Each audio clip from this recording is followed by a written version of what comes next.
Madam నమస్తే అండి.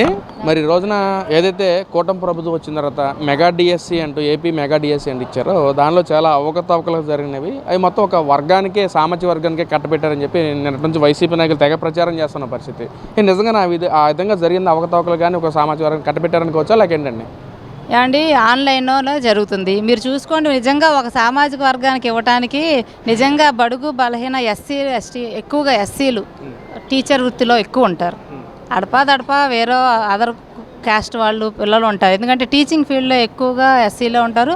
మీరు ఆయన ఏదో బురద చల్లటం కాకుండా ఆన్లైన్కి వెళ్ళి చూసుకోమనండి. మొత్తం వాళ్ళు ఏ క్యాస్ట్ ఏంటి డేట్ ఆఫ్ బర్త్ సహా ఉంటుంది. కాబట్టి లేనిపోయిన అపోహలేసి మీకులాగా సీట్లు అమ్ముకోవటం, లేని కార్పొరేషన్లు క్రియేట్ చేసి డబ్బు క్రియేట్ చేసి దోచుకునే ఇది కూటమి ప్రభుత్వంలో లేదు, రాబోదు.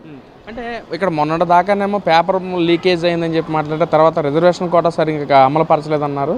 ఇప్పుడు కొత్తగా ఒక సామాజిక వర్గం కట్టబెట్టారని చెప్పి మాట్లాడుతున్నారు. అసలు ఏపీ మెగా డిఎస్సి మీద అసలు ఎలాంటి స్టాండ్ తీసుకున్నారు అనుకోవచ్చు వైసీపీ నాయకులు నేనున్నాను అని ఉనికి కాపాడుకోవడం కోసం ఏదో వాళ్ళ నాయకుడు ముసుగులో నుంచి వచ్చి ఒక బాట అనేసి వెళ్ళిపోవడం తప్పితే వాస్తవాలు అయితే వాళ్ళకి తెలిసి తెలియక మాట్లాడటం కాదు. తెలిసే కావాలని కూటమి మీద ఏదో ఒక బురదేసి వాళ్ళు హైలైట్ అవ్వాలనుకుంటున్నారు. మీరు హైలైట్ అవ్వరు కాబట్టి ఇంకా అధపాతాళానికి వెళ్ళిపోతారు. ఎందుకంటే ఆకాశం లాంటిది కూటమి ప్రభుత్వం. ఆకాశం మీద వేస్తే మీ మొహం మీరే ఉమ్మేసుకున్నట్టే.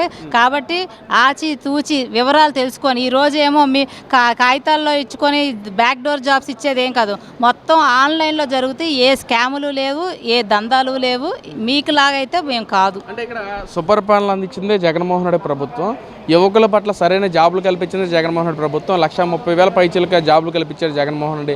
అది యువకుల పట్ల జగన్మోహన్ రెడ్డి చిత్తశుద్ధి, అది దమ్మున నాయకుడు అంటున్నారు. మరి ఏంటండి వాలంటీర్లుగా ఇవ్వటం అండి? వాలంటీర్లు మీకు తొత్తులుగా పనిచేశారు. మీకు బెదిరింపుగా ఎక్కడైతే ఇసుకుందా, ఎక్కడ ఇల్లు కడుతున్నారా, ఎవరి దగ్గర ఏం దోచుకోవాలా అధికారుల దగ్గరికి వెళ్ళి దందా చేసుకొని వాళ్ళ జోబులు నింపుకొని మీ జోబులు నింపుదానికి అదే ఉద్యోగం. ఉద్యోగం అంటే ఏంటండి? ఈరోజు ఉన్నారా వాళ్ళు? నువ్వు ఇస్తున్నావా? ఈరోజు వాళ్ళకి జీతం ఇస్తున్నావా?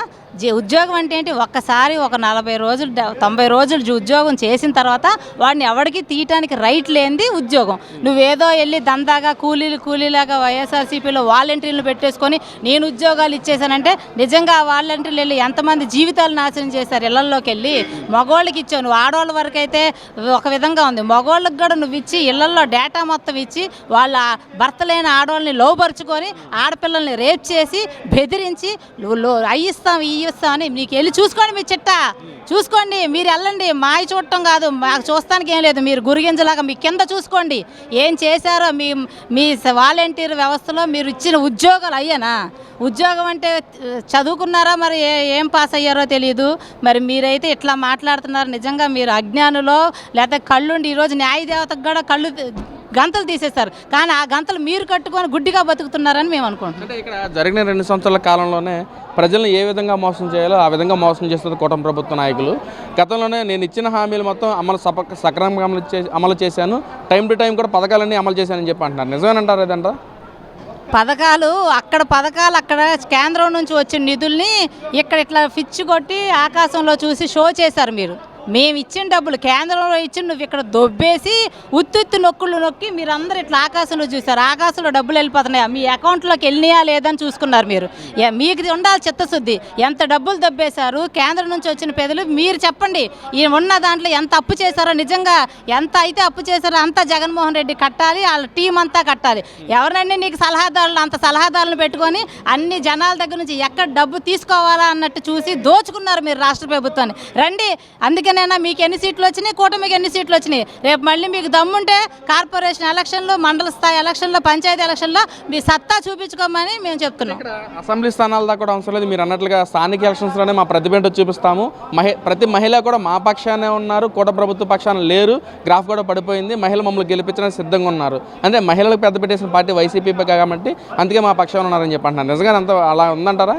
మీ వాలంటరీ వ్యవస్థలో మేము పథకాలు రావాలి, ఇంప్లిమెంట్ అవ్వాలంటే మాకు ఓటేయండి అని బెదిరించి మీరు ఓట్లు వేయించుకున్నారు. మళ్ళీ మీరు ఆ బెదిరింపుకు భయపడే రోజులు లేవు. ఇక్కడ కూటమి ప్రభుత్వం ఉంది. చక్కగా ప్రశాంతంగా ఏ ఒక్క కేసు లేదు, దందా లేదు, రేపు లేదు, ఏమీ లేవు. అందరూ ప్రశాంతంగా ఉన్నారు. ఇంటికి వెళ్ళి 1 తారీఖు అంటే సెలవు అయితే ముందు రోజే 6 గంటలకల్లా ఇళ్లలో డబ్బులు ఉంటున్నాయి. అడగండి, వచ్చి మీకు దమ్ముంటే రండి, వచ్చి ప్రతి ఇంటి మహిళ దగ్గరికి వెళ్ళండి. నిజంగా ఏ ఒక్క మహిళ అన్న తప్పు ఉంది అంటే మీ తొత్తులు కాని వాళ్ళు తొక్కలతోనే చెప్పించండి.